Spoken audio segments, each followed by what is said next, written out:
নমস্কার সবাইকে, আমি মৌসুমি ঘোষের চ্যানেলে প্রোফাইলে যেখানেই বলো সবাইকে অনেক ওয়েলকাম।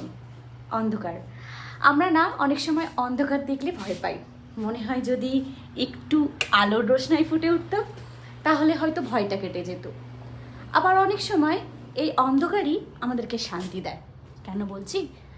সারা দিনের কাজের শেষে যখন আমরা একটুখানি ক্লান্ত শরীর নিয়ে ফেরার পরে একটু শান্তি চাই, তখন মনে হয় যে ঘরের চারিদিকের আলো নিভিয়ে দিয়ে একটু শান্তিতে ঘুমাই।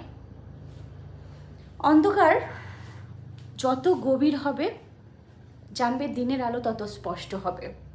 অন্ধকার যত দীর্ঘতম হবে জানবে তোমার সুখের চাবি ততটাই তাড়াতাড়ি।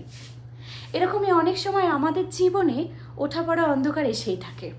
আমরা ভয় পাই, আমরা থমকে যাই, আমরা এটা ভেবে ভয় পাই আমাদের সঙ্গে কী হবে। ভাববে না, এই অন্ধকারের পরেই তোমার জীবনে সুখের ঠিকানা আসবে।